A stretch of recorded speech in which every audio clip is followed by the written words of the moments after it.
au pouvoir, et tout est bon pour lui pour rester au pouvoir.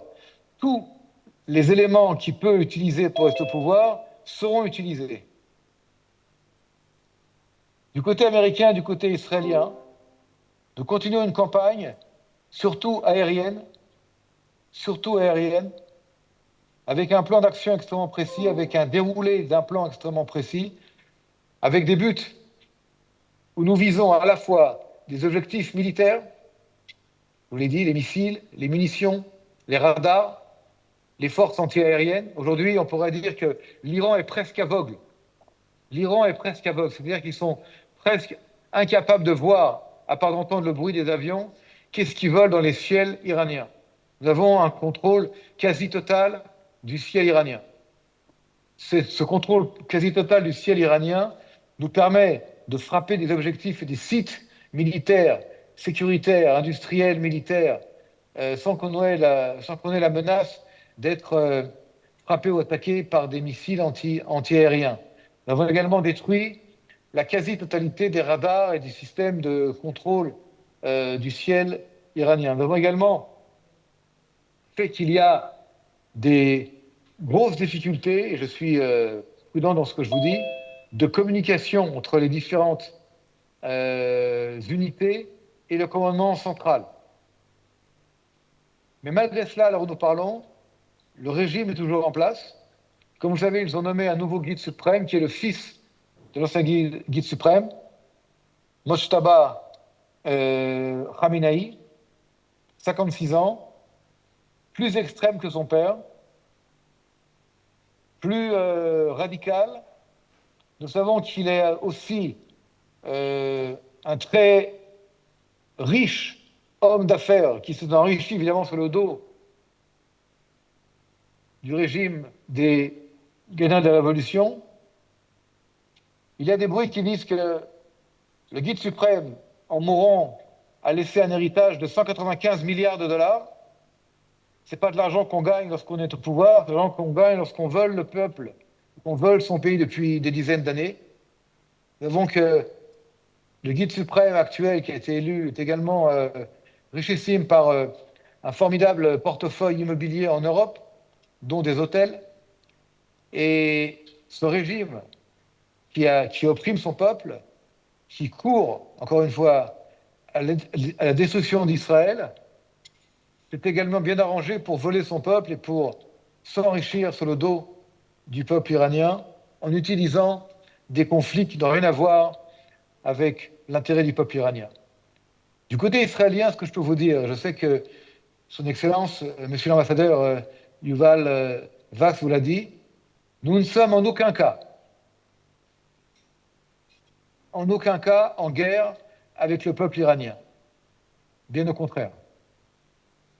Nous espérons de toutes nos forces que par les actions militaires israéliennes et américaines, il y aura pour le peuple iranien une possible sortie de cette oppression pour se rendre plus libre et être capable de se libérer du joug de ce régime de mort qui, encore une fois, a tué des dizaines de milliers d'Iraniennes et d'Iraniens il y a 2 mois à peine, et qui veut toujours, lorsqu'il parle, la destruction de l'État d'Israël. Je veux également vous dire que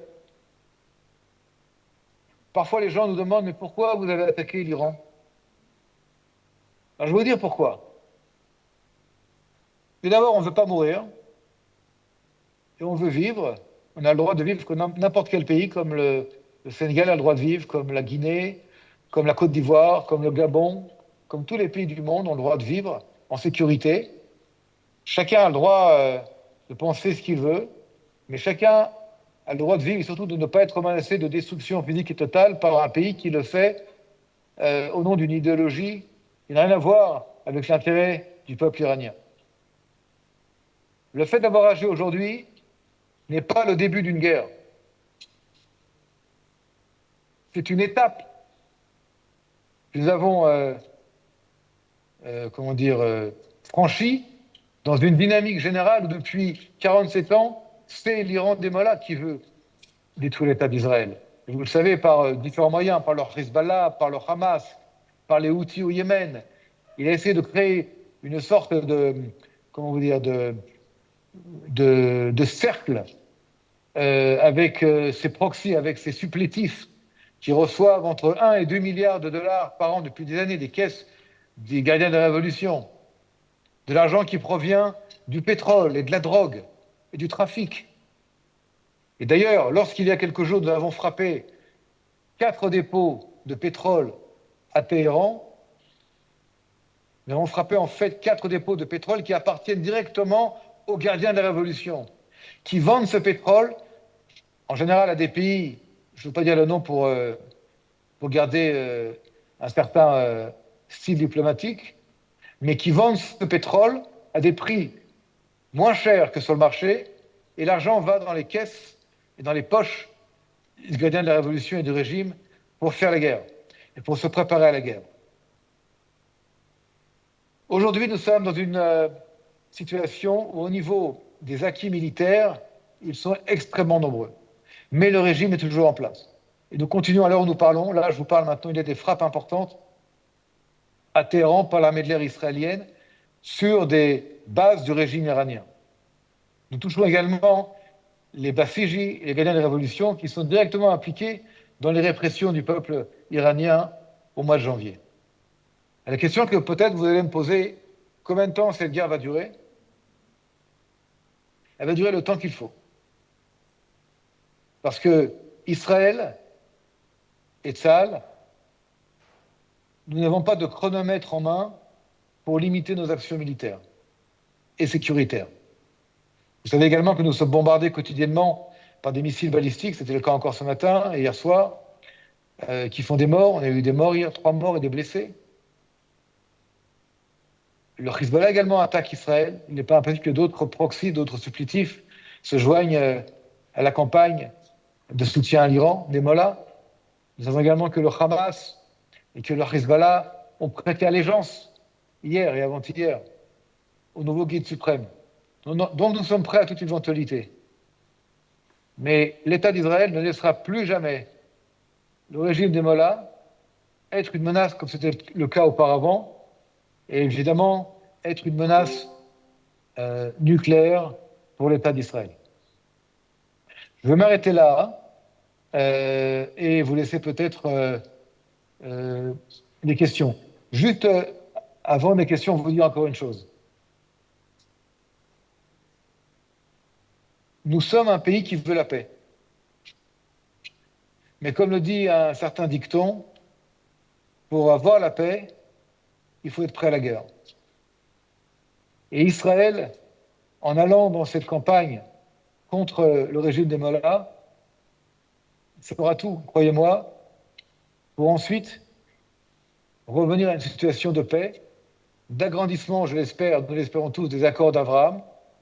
Je l'espère également de l'approfondissement des relations qui sont, à mon humble avis, extrêmement importantes entre l'Afrique subsaharienne et l'État d'Israël. On a tellement à faire ensemble et beaucoup à faire ensemble.